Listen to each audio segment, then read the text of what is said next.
법의 상속자. 법의 상속자는 이렇게 얘기해 보면은 부처님께서 이제 그 모인 성가가 이렇게 공부를 열심히 안 하는 거예요. 그래가지고 이제 좀 간단하게 말씀을 하시고, 재물의 상속자가 되려고 하지 말고 가르침의 상속자가 되어라, 이렇게 말씀하시는 거거든요. 왜? 재물의 상속자가 너희들이 되면 너희들도 그것 때문에 다른 사람들한테 비난받고 나도 비난받는다. 스승도 비난받는다. 너희들이 법의 상속자가 되고 재물의 상속자가 되지 않는다면 너희들은 그것 때문에 다른 사람으로부터 칭송받고 그것으로 인해서 나도 칭송을 받는다. 그러니까 재물의 상속자가 되지 말고 법의 상속자가 되라. 그래서 여러분들도 자식들한테 재산으로서 재물의 상속자로 만들려고 하지 말고 가르침을 제대로 가르쳐 주셔야 돼요. 가르침을 제대로 가르쳐도 돈은 한 푼도 주지 마세요. 그게 자식들을 도와주는 거예요. 돈 주지 마시고. 그거 참, 안타까워서 돈 한 푼도 안 주면 어떻게 키워요, 그죠? 돈 줘야지. 있는 거 다 줘도 모자라는데 안 주면 어떡하겠어요. 제가 애들 보니까 애들이 그냥 귀여움 떠는데 보니까, 예? 돈 있는 거 그냥 빚내서라도 주고 싶대. 보니까 애들이 그냥 저기 귀여움 떨고 막 아양 떨고 막 부모들 완전히 그냥 잡아먹겠어. 그래서 부처님께서 예를 하나 드시고 가셔요. 뭐라 하면은, 예를 들어서 내가 닭발을 한 음식이 내가 충분히 먹고 배불리 먹고도 음식이 좀 남았다 이거예요. 남았는데 내가 어떤 배고픈 비구 둘이가 왔다. 제자 둘이가 왔는데 내가 그거 지금 이거를 이렇게 어디다 버리려고 했다 이거예요. 다 먹고 남은 거라서 버리려고 했는데 마침 두 비구가 오는데, 한 비구는 생각하기를 부처님께서 재물의 상속자가 되지 말라, 법의 상속자가 되라라고 말씀하신 것을 기억하고, 남은 음식물도 재물이다. 그래서 나는 그것을 부처님한테 상속받지 않고 그것을 받아서 내가 그것을 먹지 않으리라. 그 생각하고 배고프지만 하루에 한 번 먹으니까 한 번 안 먹으면 하루 종일 안 먹은 거잖아요. 그 남은 음식을 안 얻어먹고 그냥 배고픈 상태로 낮과 밤을 보내요. 그 다른 비구는 내가 안 먹고 배가 고픈데 내가 안 먹으면 저 음식을 부처님께서 이렇게 다른 곳에다가 버리니까, 버릴 거라면 차라리 내가 먹고 배고픔을 없애고 내가 열심히 하룻밤 그거 건강하게 정진하는 게 좋지 않을까 라고 생각해서 먹었다는 거예요. 그 두 비구가 있는 중에서 부처님께서는 전자, 안 먹고 배고픈 상태로 밤과 낮을 보낸 전자의 비구를 더 칭송한다 라고 말씀하시면서, 그리고 그냥 속으로 들어가 보셔요. 195쪽에 보세요. 밑에서 두 번째 패러그래프. 비구들이여, 비록 그 비구가 그 음식을 먹고 배고픔과 기운 없음을 떨쳐버리고 그 밤과 낮을 잘 보냈다 하더라도 나는 처음 비구를 더 존중하고 칭송한다. 그것은 무슨 까닭인가? 비구들이여, 그 비구는 오랜 세월 서역하고 지족하고 오염원들을 지워 없애고 공양하기 쉽고 열심히 정진할 것이기 때문이다. 이게 말이 맞아요? 말이 맞아요? 안 맞아요? 부처님께서 이렇게 말씀하신 것 같아요? 아니죠. 안 맞죠. 복잡하죠. 횡설수설하죠. 이것을 부처님께서 어떻게 말씀하신 걸로 바꿔보세요. 소욕지족이라는 것은 나중에 생긴 말이에요. 공양하기 쉽고 그게 무슨 소리예요? 밥 주기 쉽다는 소리예요? 밥 줘서 기르기가 쉽다는 소리예요? 이게 무슨 소리예요? 이건 말도 안 되는 소리예요. 그리고 열심히 정진하는 것은 밥 얻어먹고 힘내서 열심히 한 사람도 열심히 정진하잖아요. 차별이 없어요. 그래서 이거를 좀 고쳐보세요. 부처님께서 하신 말. 누가 읽었더라?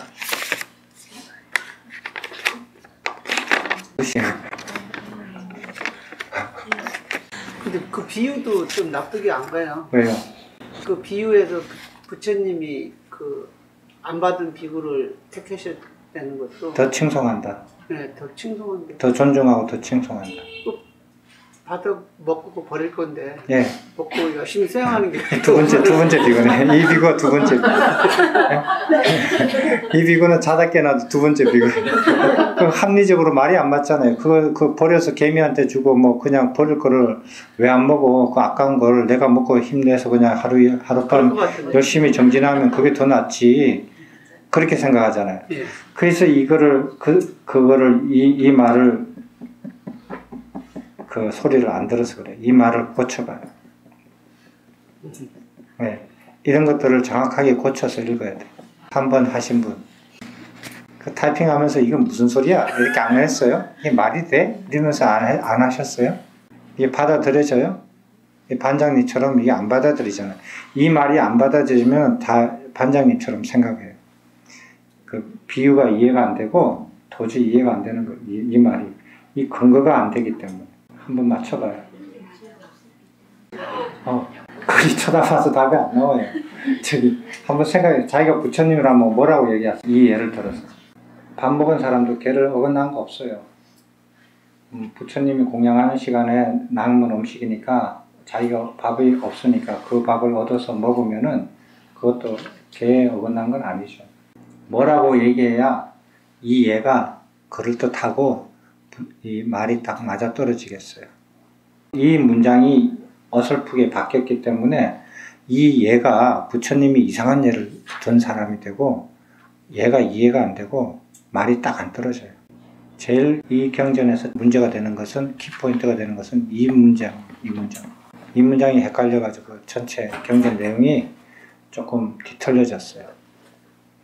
유심견이 없으신 거예요. 그 비구는 오랜 세월 법을 상속받아 오염원들을 지어 없애고 법을 쉽게 공양받아 열심히 정진하는 것입니다. 법을 쉽게 공양받아? 조금 더 단순하게 얘기해요. 오랜 세월 법을 상속받아 오염원을 지어 없애고 열심히 정진할 것입니다.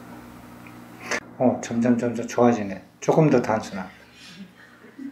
그 두 사람을 딱 극명하게 차이를 두는 발언을 하셔야죠. 안 그래요? 한 끼 먹은 비구하고 한 끼 안 먹은 비구하고 그것을 극명하게 차이가 나는 그 말씀을 하셔야죠. 왜냐면 법을 상속받을 그런 욕심, 그런 생각만 하고 있기 때문에 공양을 쉽게 받지는 않을 거예요. 공양받기가 어려워서? 아니 공양을 안 받으세요. 아까 거기에서 그냥 딱 멈추면 모르면 그냥 딱 멈춰 있으면 오직 좋아 예뻐 보이지. 가다가 더 황당하게 가버리네. 자, 이런 거를 이 예가 딱 맞아떨어지게 이 예가 이해가 되게끔 이 말을 하면은 그 비구는 티끌만한 어긋남도 없이 법을 따라서 정진하기 때문에 반드시 범행을 성취할 것이기 때문이다. 근데 여기서 가장 키포인트가 공양에 관한 거잖아요. 아니지. 부처님의 말씀을 그게 법이잖아요. 가르침을 티끌만큼도 어기지 않고 법을 따라서 정진하기 때문에 반드시 범행을 성취할 것이기 때문이다. 이렇게 나와야 돼. 그러니까 아주 단순한 그 가르침, 법의 상속자가 되어야지 재물의 상속자가 되지 말라라는 그 말도 그렇게 단순한 말도 조금 더 어긋남이 없이 지킨다라는 거예요. 그렇기 때문에 그 사람은 반드시 범행을 반드시 성취할 거다. 왜? 어떤 법도 조금 더 틀림이 없이 지키기 때문에. 그러니까 법의 상속자로서 열심히 정진할 것이기 때문이다. 그렇지요. 예. 근데 법의 상속자도 티끌만한 법도 어긋남이 없이 그게 들어가야 돼요. 티끌만한 어긋남도 없이 법을 상속해서 수행하기 때문에 이 비구는 반드시 범행을 성취할 것이 예견된다. 예상될 것이기 때문에 나는 이 비구를 더 칭송한다. 그렇게 하면 말이 딱 떨어지죠. 그럼 이제 이해가 돼요? 예. 그 예가 딱 맞아 떨어지죠. 자, 이렇게 해서 이렇게 말씀하시고 부처님께서 뒤로 가버리셨어요. 근데 사리푸타 존자가 나와가지고 여기다가 도반도 몰아넣고 스승께서 열심히 한 거에 정진하실 때, 정진하면서 수행을 하시면서 머물 때 제자들이 스승에 따라서 공부하지 않는 것이 어떤 것이며 스승을 따라서 공부하는 것은 어떤 것입니까? 어떤 것이 스승을 따라서 공부하는 것이고 어떤 것이 스승을 따라서 공부하지 않는 것입니까? 물어봐요. 그 모임 비구들 다 불러다가. 그러니까 비구들이 사리푸타 존자한테 설명해 주십시오. 그랬어요. 그래서 설명했어요. 어떤 것이 스승께서 열심히 한 거에 정진하면서 머물 때 제자들이 스승을 따라서 공부 짓지 않는 것이냐 하는 것은 세 가지예요. 그 세 가지가 뭡니까? 스승께서 끊임없이 한 거에 머무를 때 제자에게 한 거를 따라 공부 짓지 않는 것. 예? 좀 크게 얘기해봐요. 공부 짓지 않는 거요? 세 가지가 뭐냐고. 네. 첫 번째, 배우고 있기, 그건 내가 한 말인데. 그죠? 공부하지 않고. 두 번째, 버려야 할 것을 버리지 않자. 예, 세 번째. 예. 이 세 가지를 분명히 말씀하셨는데 앞에서 보면 세 가지가 잘 안 나와요. 뚜렷하지 않죠. 근데 뒤에 보면은 세 가지 이유로 비난을 하는데 그 세 가지로 비난을 해요. 봐요. 뭐냐, 세 가지가. 공부 짓지 않는다. 뭐를 공부해야 할 것을 공부 짓지 않는다라. 공부하지 않는다라는 거예요. 그게 첫 번째. 스승을 따라서 공부하지 않는 거예요. 공부해야 되는 게 뭐냐. 자기가 새겨서 담아둬야 될 것들을 공부 짓지 않는다. 공부하지 않는다. 스승께서 이런 것은 명심하고 받아들여서 새겨라. 한 건데 새기지 않는다라는 거예요. 오케이? 그게 1번. 두 번째. 스승께서 그런 것은 버려라. 그런 것은 끊고 버려야 된다. 라고 했는데 버리고 끊지 않나. 그게 두 번째. 두 번째. 세 번째는 지금 노력 안 한다는 거예요. 지금 첫 번째와 두 번째를 위해서 지금 노력을 안 한다는 거예요. 지금 노력 안 하고 딴짓 한다는 거예요. 사치스럽게 지내고 게으르게 지내고 저기 또 뭐라고 했어요? 관심이 없이 딴짓 한다는 거예요. 스승은 수행하는데 자기들 모여서 잡담하고 논다는 거예요. 지금 이거 두 개를 위해서 노력하지 않는다는 거예요. 딴짓 한다는 거예요. 그 세 가지예요. 사리푸타 스님이 그 모인 사람들한테 얘기를 해요. 부처님을 따라서 수행하지 않는 이 승가 집단에 속해 있는 나이 많은 장로 비구들은 세 가지 이유로서 비난을 받아야 된다. 첫 번째, 새겨야 할 공부를 하지 않는 이유로 비난받는다. 두 번째, 버려야 할 것을 버리지 않는 이유로 비난받는다. 세 번째, 지금 노력하지 않는 이유로 비난을 받아야 된다. 할 말이 있어요? 없죠. 비난받는 거예요. 그와 같이 중진 비구들도 똑같이 비난을 받고 신참 비구도 똑같이 비난을 받는다. 세 가지로 분류했어요. 다 너희들은 비난받는다. 왜 비난받아요? 왜 이 사람들이 세 가지 이유로서 비난받아야 돼요? 법의 상속자가 아니고 재물의 상속자이기 때문이에요. 그렇잖아요. 스승에 따라서 공부 짓지 않고 사치스럽고 딴짓하고 빈둥빈둥 놀고 잡담만 하니까 이건 재물의 상속자다. 그래서 너희들이 비난받는다. 공부 안 해서 비난받는 거 아니에요. 재물의 상속자이기 때문에, 법의 상속자가 아니고 재물의 상속자이기 때문에 너희들은 비난받는다. 할 말 없죠? 아까 부처님께서 그랬잖아요. 재물의 상속자가 되면 다른 사람부터 너희들은 비난받는다. 그것 때문에 나도 비난받는다. 라고 했잖아요. 그러니까 너희들 비난받는 거예요. 두 번째, 그럼 어떻게 하는 것이 부처님의 가르침에 따라 스승이 정진할 때 스승에 따라서 공부하는 것인가? 세 가지. 새겨야 할 가르침을 공부한다. 버려야 할 것을 버린다. 지금 그 두 가지를 위해서 노력한다. 딴짓 안 하고 노력한다. 간단하죠. 그래서 이런 비구들이 모인 성가에 속해 있는 장로 비구는 칭송받아야 마땅하다. 세 가지로 칭송받는다. 첫 번째, 스승이 새겨야 할 것을 공부하는 이유로서 칭송받는다.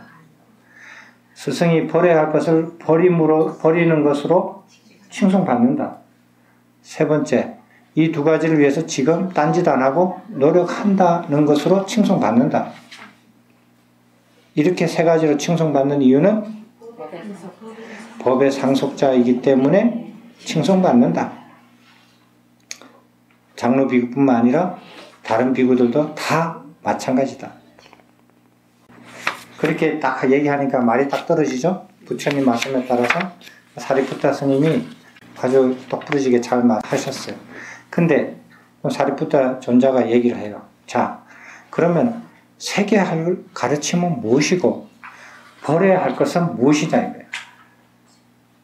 그걸 얘기해줘야 완성이 시킬 거 아니에요. 자, 새겨야 할 게 뭐죠? 버려야 할 거는 뭐죠? 버려야 할 게 뭐예요? 예? 버려야 할 게 뭐예요? 몇 가지예요, 그게? 버려야 할 거 누가 얘기해 봐요. 무엇을 버려야 돼? 그 몇 번에 있어요? 버려야 할 것이? 8번. 8번이 버려야 할 것이에요? 아니죠. 9번에서 15번도 다 포함이 되죠? 예. 자, 여기서 이제 우리가 조금 이렇게 그거 잘 보셔야 돼요.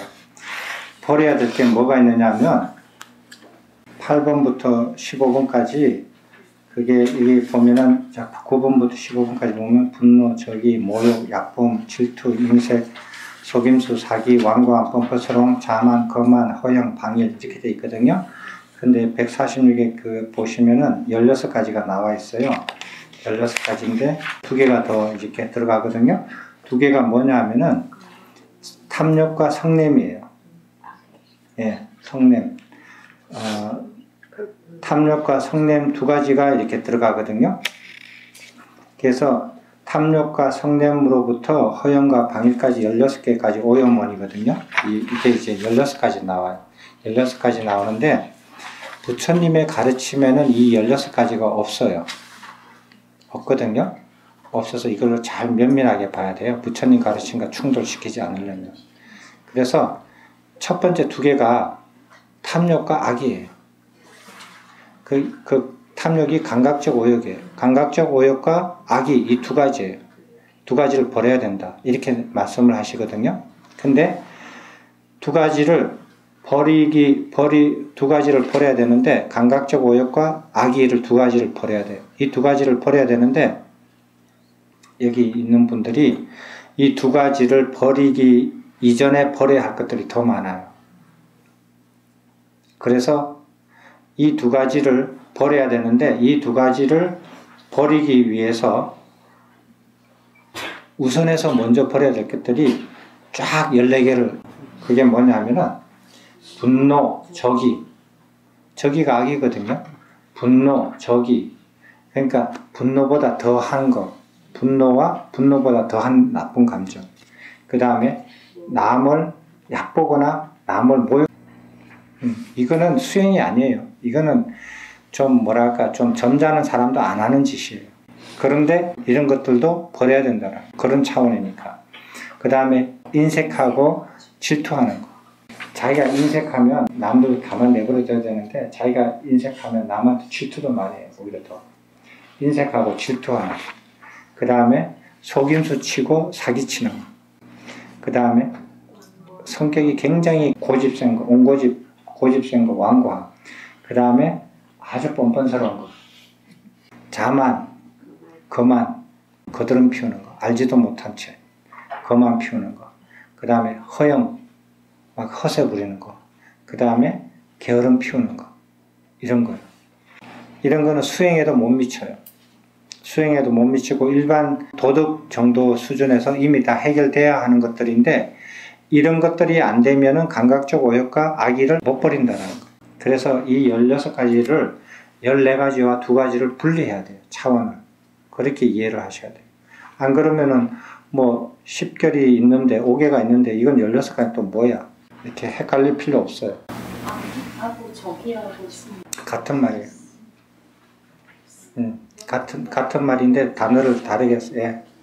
그래서 우리가 악의를 설명할 때 분노, 적이 이런 걸 다 포함시켰잖아요. 시켜서 설명했잖아요.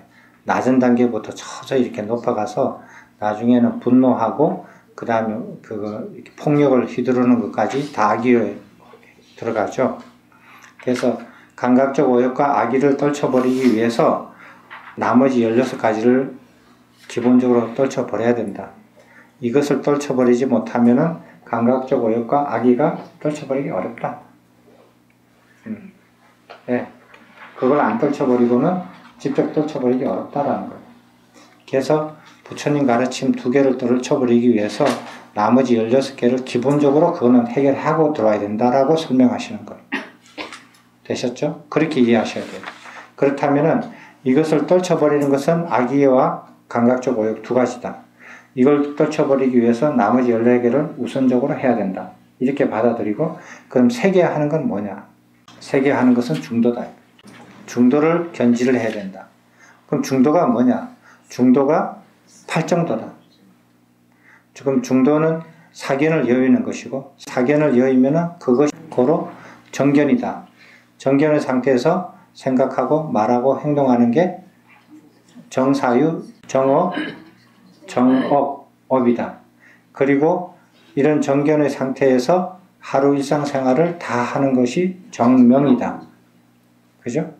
그렇게 해서 사정건을 열심히 하는 것이 정정진. 정정진이 이렇게 가속이 되면은 그 다음에 정념이 되고 정념에 이르면은 정정이 된다. 그렇게 해서 8정도가 이루어진다. 그래서 이 8정도, 중도와 8정도를 새겨야 되는 것이고, 이 16가지는 버려야 되는 것이다. 그죠? 그리고 지금 안거에 동참해서 열심히 게으르지 않고 사치스럽지 않게 그런 것을 지금 노력해야 된다. 이렇게 해서 본문이 마무리됐어요. 됐죠? 사리푸타 스님도 여기에서 처음에는 이렇게 16가지를 보니까 이분이 지금 부처님 가르침을 헷갈리게 하나 아니면 이렇게 생각이 드는데 면밀하게 자세히 보니까 아니에요.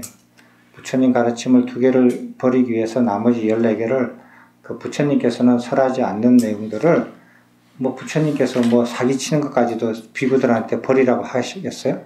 사기치는 놈이 거기 어디 있어요? 근데 그런 것까지 속임수 치고 사기치는 것까지 다 버리라고 이렇게 세속적인 그 관점에서 보충시켜 주는 거예요. 그 14가지를. 그렇게 이해하면은 해야 될 것 같아요. 그렇게 읽으셔야 돼요. 됐죠? 그렇게 해서 법의 상속자가 되려면 버려야 될 것을 버리고 새겨야 될 것을 공부하고 그 다음에 지금 그걸 향해서 게으르지 않고 사치스럽지 않고 그 가르침에 배워야 될 것을 새겨야 될 것을 공부하는데 버려야 될 것을 버리는데 관심을 크게 가지고 지금 열심히 노력해야 된다.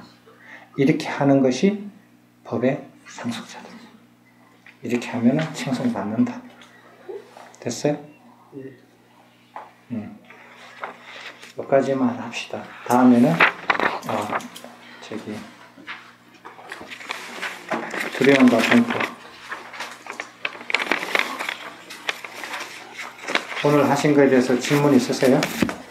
이렇게 이제 읽고 경전을 다시 한번 보세요. 그러면 훨씬 경전이 배우는 게 훨씬 더 많을 거예요. 되셨습니까? 질문 없으세요? 한번 맞춰도 되나요? 네. 네. 그래. 예, 건물을 마치면 애로 올리겠습니다.